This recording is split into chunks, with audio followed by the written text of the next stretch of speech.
Oi, hoje é 18 de dezembro, eu sou Isabela Fleischmann e esse é o Ouvindo um Podcast da Bloomberg Linha. Aqui eu te conto as principais notícias de negócio e economia do Brasil e do mundo.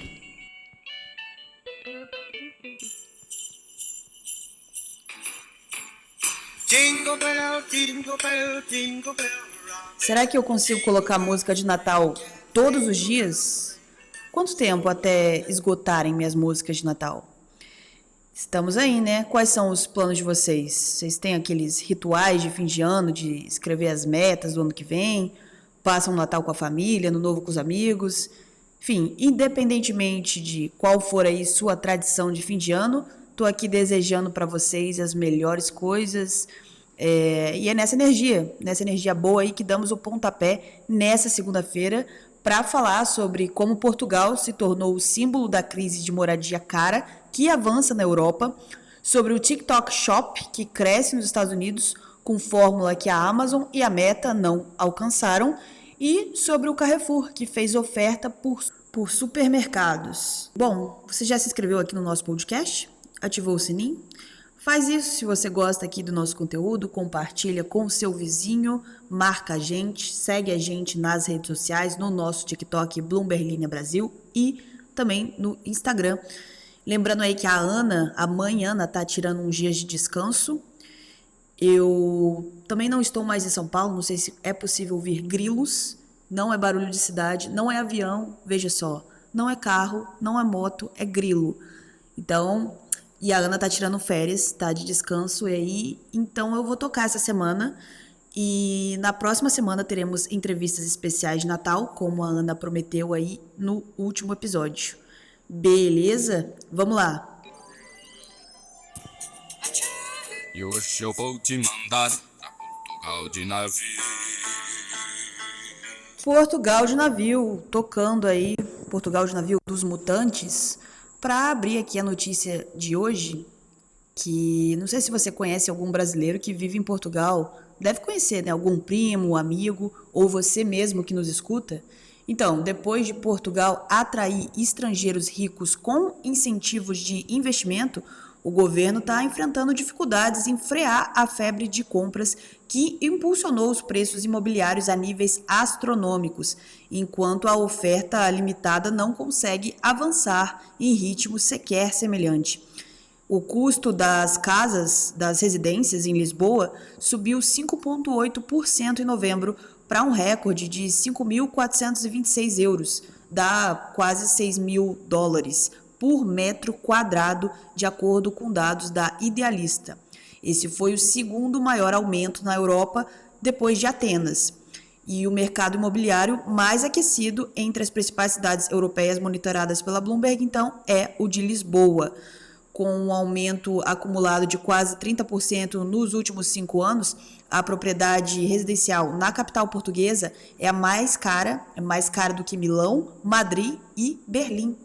Isso torna uma nova casa inacessível para a maioria dos moradores locais em Lisboa e mostra como a questão da oferta muitas vezes supera as taxas de juros na definição dos preços.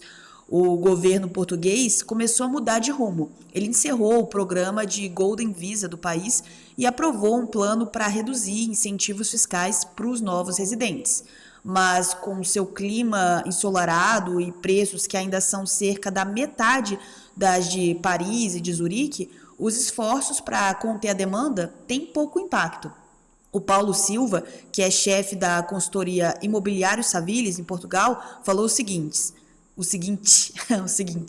abre aspas, apesar dessas mudanças, vimos um aumento no número de consultas de nossos clientes estrangeiros. Simplesmente não tem casa suficiente para atender a demanda, mesmo com as vendas desacelerando, fecha aspas. Enquanto o fim da era do dinheiro barato afetou o poder de compra em toda a Europa, a falta de oferta tem impactado os preços em muitas cidades. 6 dos 10 mercados monitorados pelo Bloomberg City Tracker estão em alta. Atenas registra ganhos ano a ano próximos a 12% e Estocolmo sobe mais de 5%. São 6 meses consecutivos de crescimento, enquanto os preços em Madrid e Milão avançam constantemente a uma taxa de mais de 3%. Paris teve o desempenho mais fraco, com queda de mais de 6%. Para capturar as últimas tendências do mercado imobiliário em cidades europeias, a Bloomberg compila dados de uma variedade de fontes. Algumas são taxas em níveis indicativos, enquanto outras são números oficiais de transações.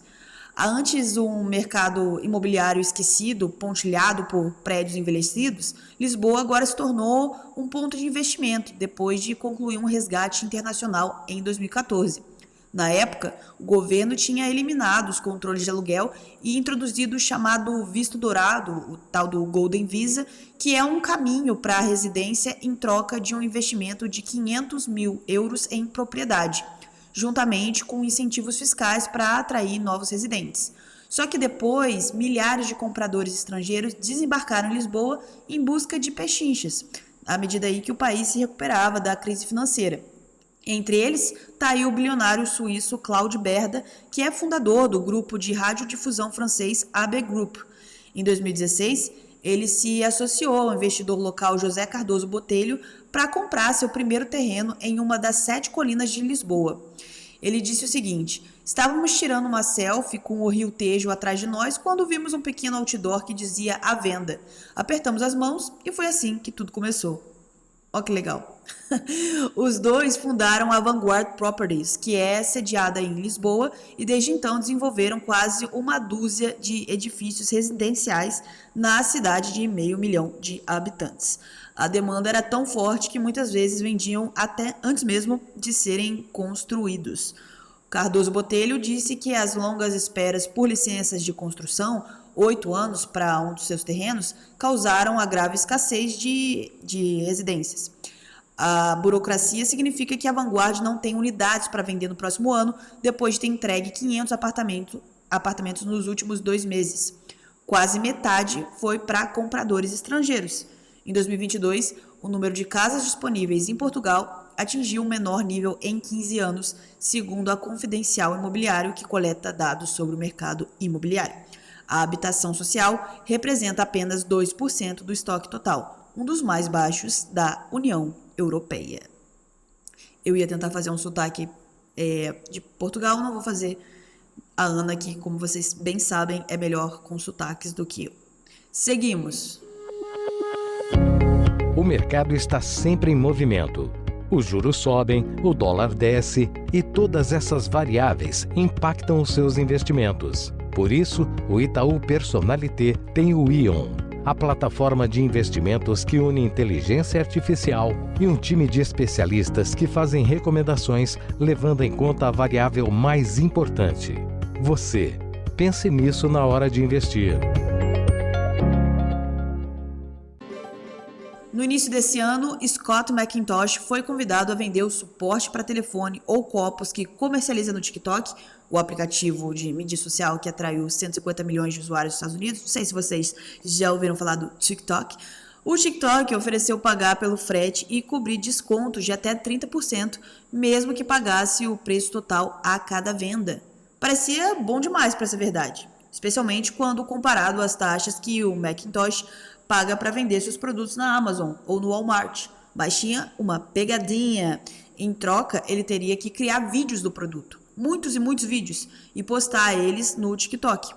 Só que o Macintosh, colega aí que foi entrevistado pela Bloomberg News, ficou impressionado com os resultados. Os vídeos que ele gravou do suporte de celular de $30 acumularam 50 milhões de visualizações. E os pedidos não pararam de chegar. Ele gerou um recorde de 10 mil vendas, $10 mil em vendas no dia seguinte a Cyber Monday, que vem aí depois da Black Friday. E encomendou mais estoque para as festas e espera que o impulso continue em 2024. Ele falou o seguinte: o TikTok basicamente está dando dinheiro para as pessoas comprarem. Ele disse que é algo novo e ainda tem um estigma em torno de vender no TikTok, mas é tão divertido que todo mundo está nele. Desde o início, como um espaço de vídeos curtos e engraçados de dublagem, o TikTok agora emergiu como um incubador de tendências de consumidor. Milhões de pessoas experimentando roupas, analisando produtos, e o comércio eletrônico é um passo natural para o TikTok, que já abriu mercados online no Sudeste Asiático e no Reino Unido. Em setembro, a empresa lançou a versão dos Estados Unidos do TikTok Shop, que é esse esforço para combinar a facilidade de compra da Amazon com a descoberta de produtos proporcionada por sites de mídia social com o Instagram. Então, é o melhor dos dois mundos, digamos assim. E é um objetivo que há muito tempo escapa aí aos incumbentes, que são, esse nome bonito é para falar das empresas tradicionais do setor. A Meta Platforms, que é o Facebook, o Instagram, do Mark Zuckerberg, não conseguiu fazer com que os usuários comprem muito no Facebook e no Instagram. Serve mais como uma vitrine, um outdoor digital. Já a Amazon, pelo outro lado, tentou várias estratégias para persuadir os consumidores a passarem mais tempo na plataforma, buscarem inspiração, incluindo aí tentativas meio desajeitadas de copiar o Home Shopping Network, mas a maioria dos compradores procura um produto, compra e sai da Amazon. Ele não fica muito tempo lá engajado. E o TikTok acaba trazendo esses dois ativos aí para o seu esforço de comércio eletrônico. O usuário médio do TikTok nos Estados Unidos passa 33 horas por mês no site, em comparação com 1,4 horas na Amazon, de acordo com as medições da Data AI de uso de aplicativos em dispositivos Android. Em novembro, que incluiu aí a Black Friday e a Cyber Monday, mais de 5 milhões de novos clientes compraram alguma coisa, segundo um porta-voz do TikTok. É uma estreia impressionante, mas a Amazon não precisa entrar em pânico ainda, porque, para começar, muitos compradores veem algo no TikTok e depois compram em outro lugar. Muitas vezes, esse outro lugar acaba sendo a Amazon, no caso dos Estados Unidos, que em muitos casos aí se beneficia não apenas da venda, mas das taxas que cobra dos comerciantes para armazenar e enviar os seus pedidos. Já o TikTok é um aplicativo envolvente, mas a Amazon tem 173 milhões de assinantes do Prime nos Estados Unidos em 3 de 4 domicílios, segundo a Consumer Intelligence Research Partners. E esses clientes têm se mostrado leais ao longo dos anos. Além disso, os compradores da Amazon geralmente recebem suas compras em 2 dias, mais ou menos, enquanto os pedidos do TikTok podem levar uma semana ou mais para chegar. Um porta-voz da Amazon disse que o varejista online continua inovando com soluções com vídeos e fotos de compras para atender as demandas mais recentes do consumidor. Ele falou o seguinte: o que era verdade quando a Amazon foi fundada continua verdadeiro hoje. Os clientes querem um sortimento amplo, preços baixos e entrega rápida. Ele falou isso em um comunicado por e-mail. Você, querido ouvinte, compraria algo pelo TikTok? Qual é o seu hábito de consumo? Onde você compra? O Carrefour apresentou uma oferta para adquirir uma rede de 7 mil supermercados locais franceses que pertencem ao grupo varejista conterrâneo em dificuldades financeiras, o Casino. Eu não vou me aventurar a falar esse nome. Vocês sabem que a Ana fala bem o nome do Casino, né? Eu vou só falar Casino, eu não vou falar o nome inteiro. Conforme relatado pelo Les Echos. Não sei exatamente como pronuncia. Le Echo? Algum franco-hablante aí para me ajudar a falar o nome desse jornal de negócios francês? Le Echo. Acho que deve ser Le Echo. O Le Echo não divulgou suas fontes, mas informou aí que o Carrefour também concorre pela compra de diversos hipermercados e supermercados do Casino. Segundo o Le Echo, o Carrefour pode oferecer de 500 milhões de euros a 600 milhões de euros pela rede local do Casino, além de um valor extra pelos estabelecimentos adicionais. No Brasil, o Casino é controlador do GPA, que é o grupo do Pão de Açúcar, fundado aí pela família Diniz, do empresário brasileiro Abílio Diniz. E depois de travar uma das mais acirradas batalhas legais do país no início da década passada, o Abílio cedeu o controle do grupo varejista para o Casino, que é liderado pelo Jean-Charles Nouri. Depois, o empresário brasileiro montou uma posição relevante como acionista justamente do Carrefour Global, com direito a um assento no conselho. O Le Echo afirmou que outros grupos varejistas, incluindo o Intermarché, o Lidl e o Leclerc, isso mesmo, Leclerc, igual o nosso querido Charles, também podem apresentar propostas. Isso pode ter uma implicação aí para o Brasil, porque o Casino e o Carrefour, via Pão de Açúcar, estão presentes. Então, vamos ver aí como isso vai se desenvolver. Uma notícia bônus porque vem do caso da Americanas. Então, o Safra, o Banco Safra, ele está mudando posição e aderindo ao plano da Americanas às vésperas de assembleia. O Safra decidiu aderir ao plano de recuperação judicial apresentado pela Americanas na figura dos principais acionistas, o trio de bilionários formado por Jorge Paulo Lemann, Marcel Telles e Carlos Alberto Sicupira. A informação foi confirmada por fontes com acesso às negociações que falaram a Bloomberg Linha sob condição de sigilo nesse domingo. Notícia foi publicada inicialmente no domingo pelo jornalista Lauro Jardim, do Globo, e o Safra era o último entre os principais credores financeiros do grupo varejista que ainda tinha objeções ao plano apresentado no último dia 27 de novembro, por entender que há pontos que são ilegais. Nos últimos dias, o Safra tentou a postergação da Assembleia Geral dos Credores, marcada para essa terça-feira, mas não teve sucesso na sua estratégia na Justiça. Pesou para a decisão de mudança de posição do banco, o entendimento consensual no mercado de que a Americanas deve obter a votação suficiente para aprovação do seu plano de recuperação judicial em todas as classes de credores. Segundo a apuração da Bloomberg Linha, o Safra continua a defender as posições que apresentou de questionamento ao plano, que será submetido à votação, mas não mais na Justiça. Entre os pontos questionados estão, por exemplo, a ausência da lista atualizada de credores por suposta falta de consenso sobre a data a ser fixada para a sujeição dos créditos à recuperação, de 12 ou 19 de janeiro de 2023. Também tem dúvidas sobre a participação dos detentores de debêntures da empresa e o peso dos seus votos na Assembleia, e a apuração em curso sobre as responsabilidades na fraude contábil. O fato relevante com o anúncio do plano e o acerto com alguns dos principais bancos do país no fim de novembro confirmou a previsão de um aumento de capital no valor de 12 bilhões de reais pelos acionistas de referência, que são aí o Lemann, o Telles e o Sicupira, e de outros 12 bilhões de reais por parte dessas instituições por meio de créditos detidos, totalizando aí 24 bilhões de reais. A Americanas informou ainda que, depois das medidas de reestruturação, a previsão é apresentar uma dívida bruta de 1,8 bilhão de reais. No final de 2022, a dívida líquida real da varejista somava 26,3 bilhões de reais. E ficou acertada a destinação de até 8,7 bilhões de reais para os credores financeiros por meio de um leilão reverso ou pagamento antecipado de créditos com desconto, segundo o documento aí apresentado pela Americanas.